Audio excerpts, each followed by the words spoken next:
Welcome back to SledgeHammer Horror, guys. I am Ken Sledge, and let's talk horror. Today, I'm joined by the beautiful Jill Six, Gevargizian. How you doing today? I'm doing great. Thank you for having me on. No, I am so stoked to have you here. A little bit about Jill, for those of you that don't know, she is a director, producer, writer, and hairstylist from Kansas City, Missouri. In 2012, she decided to bring independent genre films to her hometown by creating a monthly showcase called Slaughter Movie House, which is so dope. I've talked to a couple different people about that's kind of the reason you and I ended up doing this, because of recommendations from friends of mine that are friends of yours. So I'm so excited to talk about that. At that point, you founded Six Tape Productions. That was 2014, and her directorial debut, Call Girl.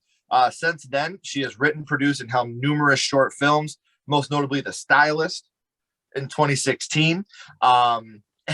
And that film screened at genre festivals across the globe, won 20 awards, and the short was also the inspiration for her debut feature, the same title, released by Arrowhead Video this year. Now, is there any place that this is streaming right now, or? It's streaming on here. My dog Tina decided to make a full-on cameo in the video. The film is streaming on Arrow Player, which is Arrow's subscription channel, but it's also available like VOD to rent, purchase on Amazon, iTunes, all the places. And I have some of those links right down here in the description, guys, so you don't have to go looking too far. And on top of that, I have Jill's social media links right here in the description as well. Make sure you're following her so you can stay up to date on everything that she's doing. Now, I know when you're in the writing process and the NDA process and all that, do you have anything coming up that you're working on that you can talk about at this point, or is everything kind of under wraps right now? Yeah, nothing that's really at the point where I would want to talk about it. It's kind of a superstitious thing until it's like really happening. I don't feel like you should talk about it yet. Totally understandable. That's why I always go into that one with a cautionistic. But there is a little thing I'd like to kind of plug. I was part of this event that Arrow did on their subscription channel. They're starting to do like live tweet along events, kind of like how Shudder does Joe Bob on Fridays and everyone tweets along. They're starting to do stuff like that. And their first event was to show The Mutilator as a watch along. And they had actually I was one of many filmmakers that were special guests that we pop up picture in picture as the movie is showing. Yeah. And now that it's already happened, I could spoil it a little bit. Like we pre-recorded those and every special guest dies on it, including me. So you guys should go watch it. Like you can replay the watch along now and see everyone die and all these fun things during the movie. Well, if you want to subscribe to Arrow, I got that right down here in the description as well. So I'm very excited. Now, before we get into the reason why you're here, I don't want to be spoilery at all, because obviously for people that haven't seen it, but what can you tell us about the Stylist, non-spoiler?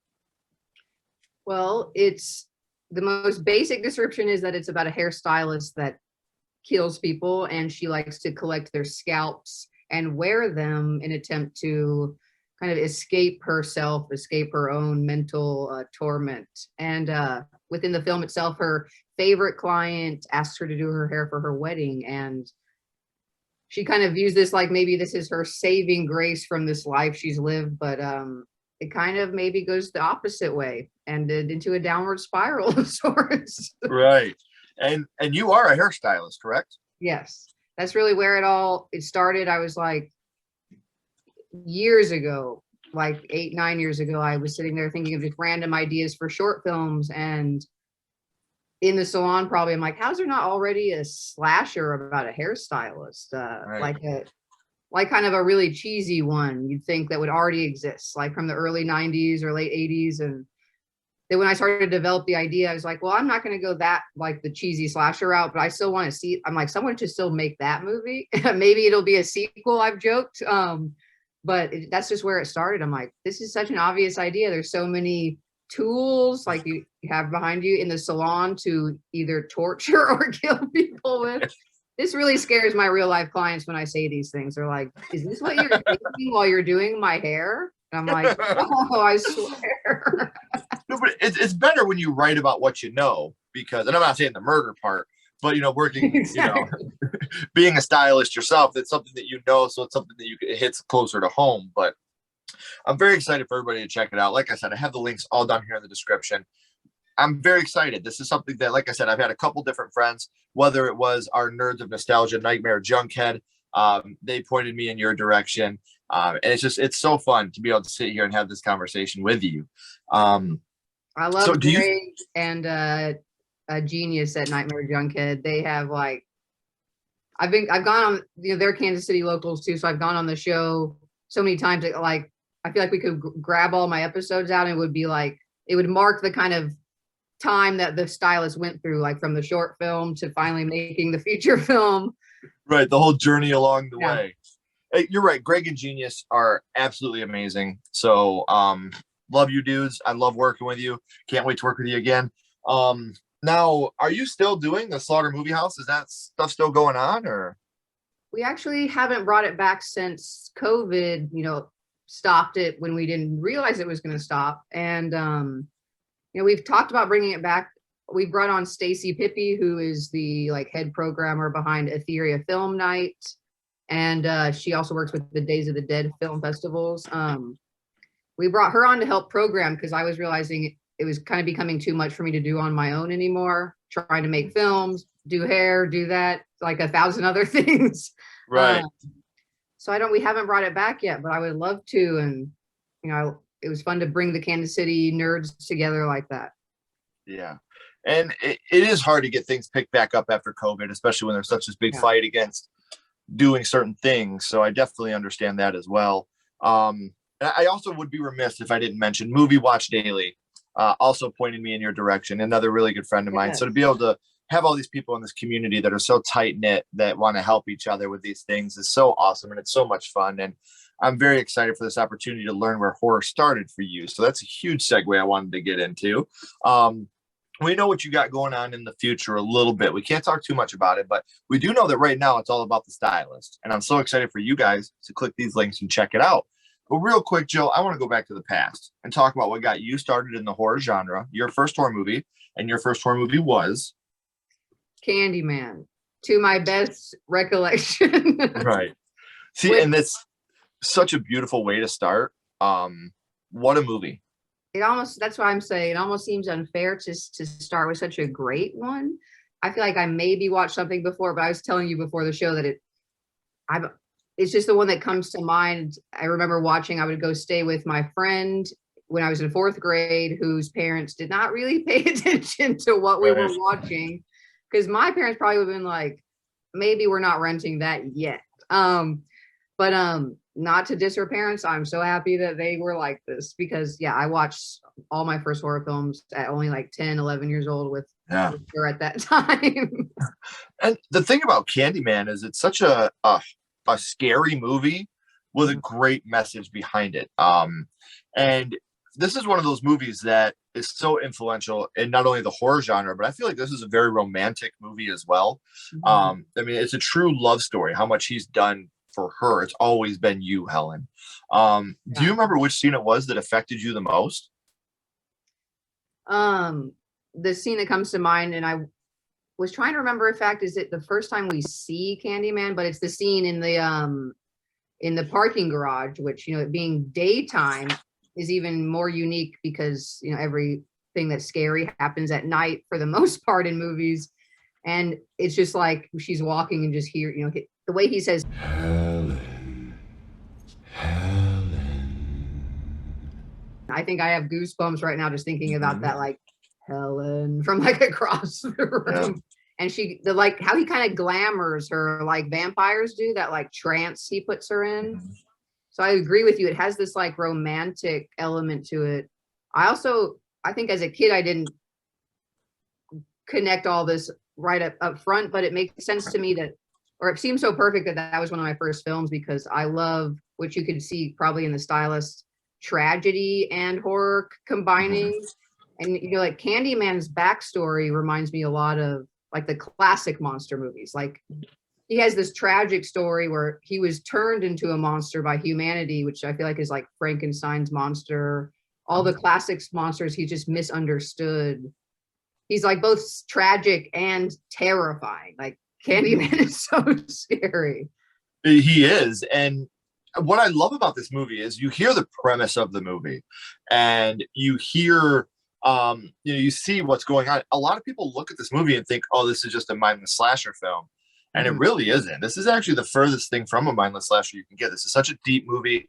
It's got deep-rooted elements that are still alive today, as we've seen with the Candyman 2021 sequel, which we'll talk about in a little bit. But before we get there, we talked about which scene affected you the most, Jill. What would you say your favorite scene from Candyman is? It's probably still that one. It's just so, it's incredible how powerful it is for such a simple thing.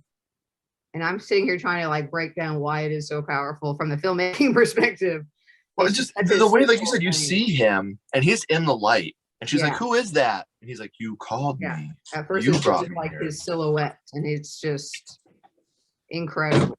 Um, Man, I don't even know. Yeah, there's so many beautiful scenes. I also really love when Helen and, why can't I remember her like best friend's name, who also works in the college, when they're first, I don't know if it's the first time that they're kind of, going through Cabrini Green and going like through the mirrors. I'm like, that is so terrifying. Whenever I see, like, I love to explore creepy places and abandoned places, and it actually Yeah, scares me.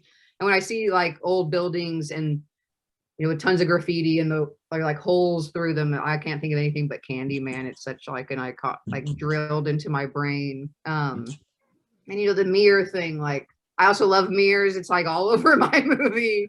Uh, Something about that classic like folklore of saying, like Bloody Mary and Candyman. And like you said, like, just the title, you think Candyman, this is some silly slasher movie, and it is just so incredible, so smart and deep. And really, it's like the classic monster films, like, but yet he manages to still also be terrifying. Like, he's right. been through so much. I could go ramble about Candyman. And one scene that I always love is when Helen's in the bathroom and she's got her head in her hands, and then his hook comes through the mirror at her, and she Yeah. jumps away. Funny story Like, that about might that. be like the scariest moment. I remember that so well. It's like one of the biggest jump scares of my life. She didn't know that was going to happen. Clive Barker told Tony to do that, and she didn't know it was going to happen. So her genuine jumping away is real. And if you watch the Blu-ray with behind the scenes stuff, Tony's like, I think I apologized to her 50 times that day because he didn't want to do it. Like, Tony Todd was so against the idea. And Clive Barker finally pitched him enough that he decided he would go along and do it. And he's like, I think I apologized to Virginia probably 50 times that day after it had happened. Yeah.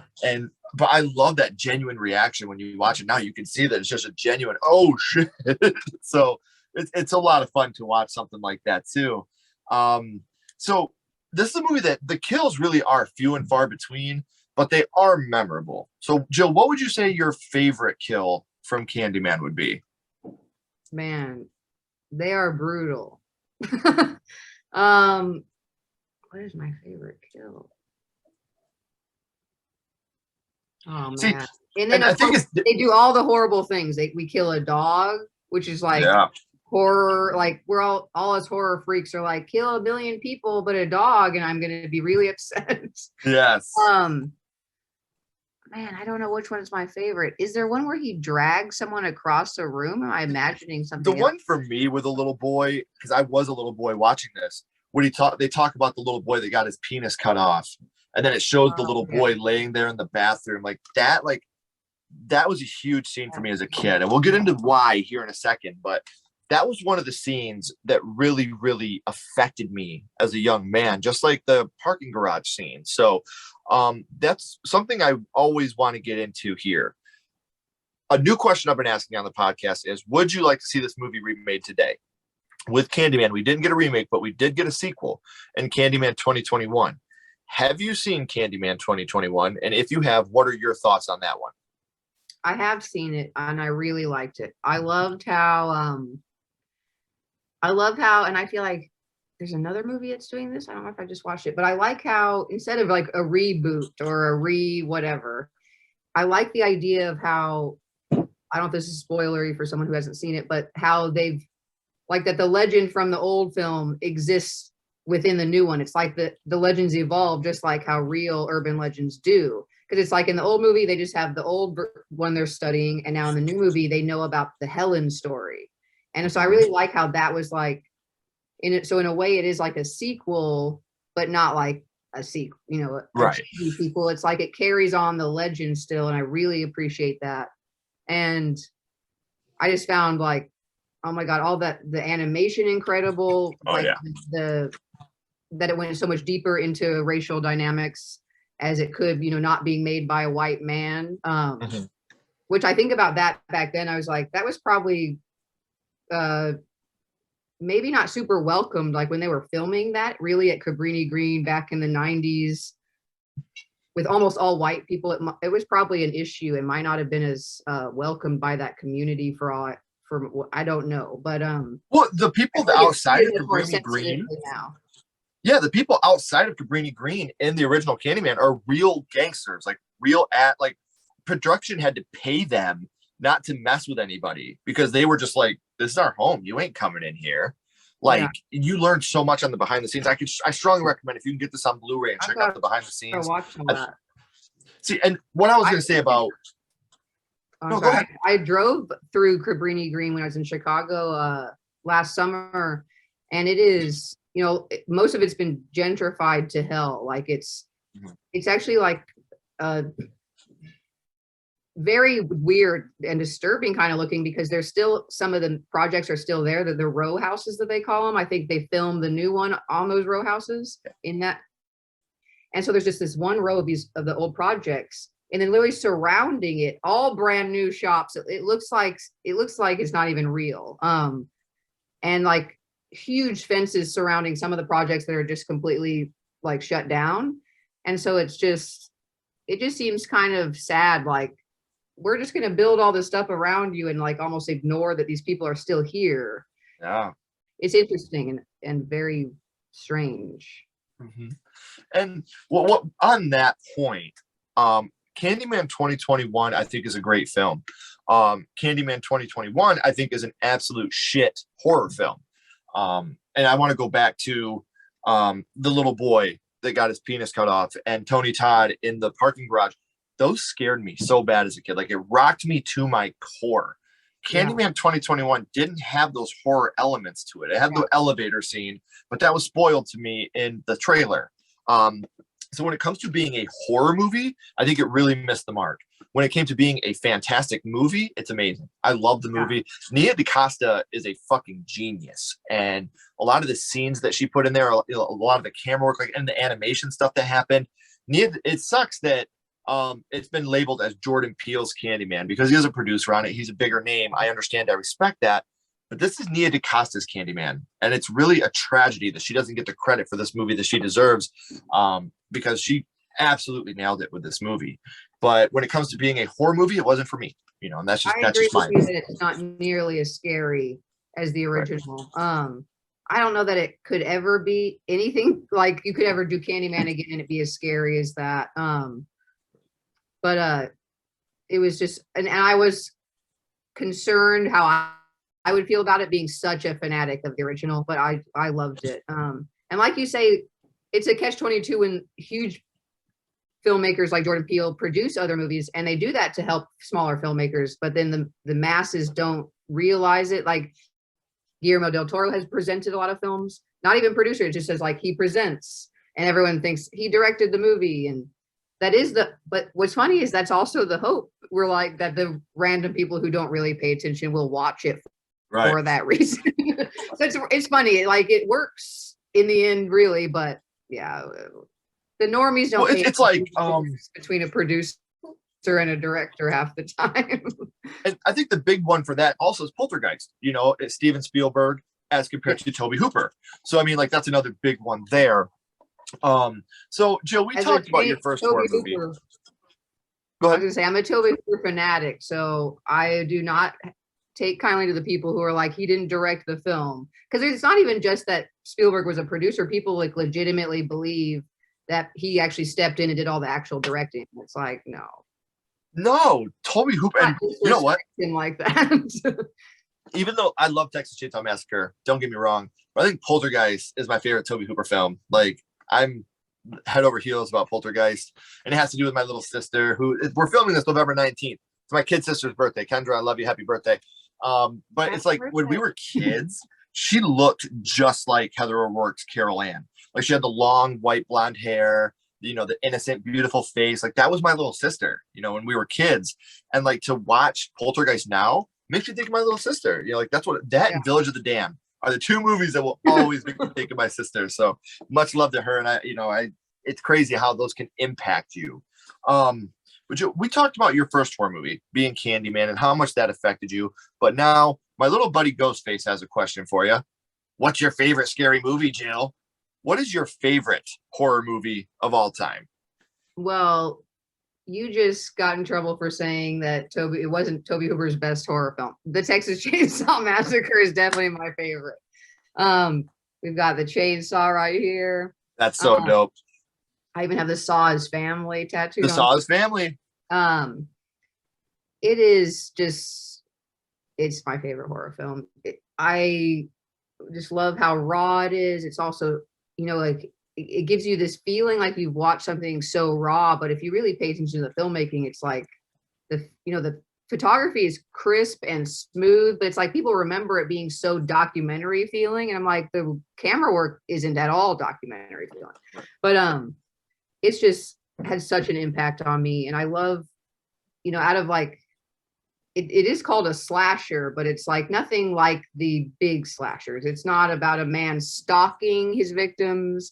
I feel like the biggest difference is everyone comes to the house, like Leatherface isn't out there trying to find people. He's almost like when he's like pacing in the house and like hitting his head, it's like, he's like, please stop coming to the house. Like, I don't want to deal with this anymore.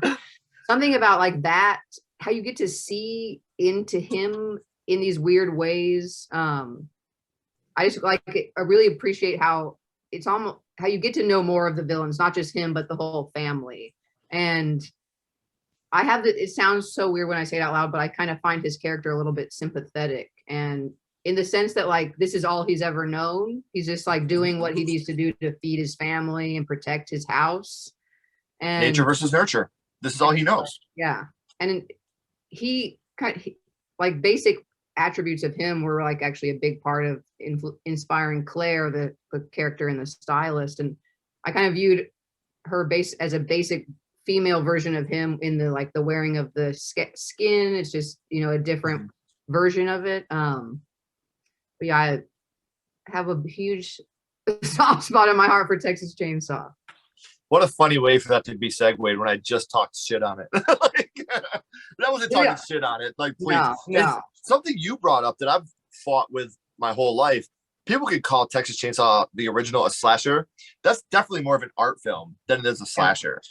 Like, the shots are beautiful. Like, one shot that's been copied more than anybody can ever tell you.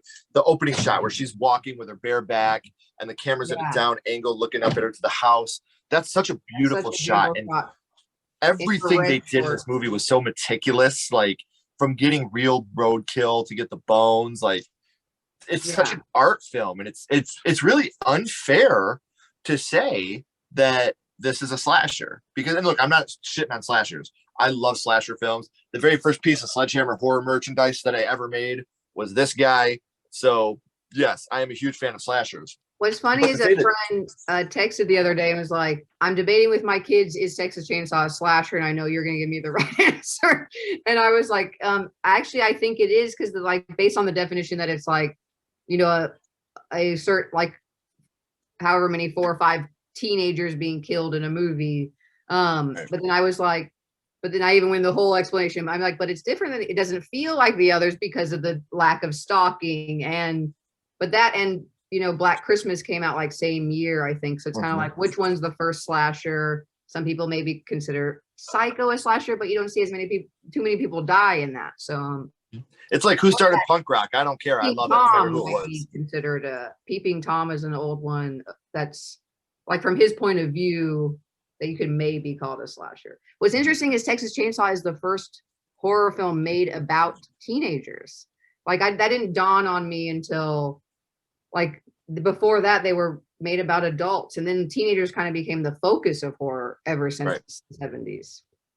And Texas Chainsaw definitely has its place in history. I'm not a big fan of anything after 2, but you know, Leatherface is one of the greatest villains of all time. I think that's very fair to say. But Jill, before I let you go, we always end these with the same question. We're going to go back to Candyman. And what we're going to be doing now is ranking this on a skull count. Now, what we're doing, we're not being critics. We're not judging it on score, production, acting, because that would all be perfect. But what we're doing now is judging this movie strictly on how much it affected you on first viewing. So 0 skulls being the worst and 5 being the best. You can use half and quarter skulls. What would your ranking of Candyman be? Probably 5 skulls. It's got to be. I'm actually jealous that this got to be your introduction into horror, because it's such a scary and confusing and everything about, even that end, you know, when you see burnt up Helen killing her boyfriend, you know, like her ex-boyfriend at this point, or husband maybe.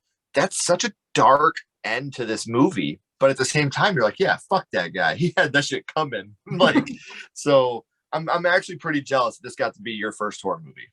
Once, like, they had to have that, like, you have to have that fucked up horror ending, but it's like right before that, she's essentially like the savior of this movie. Like, she saves the baby from the burning pile and kills herself in the process.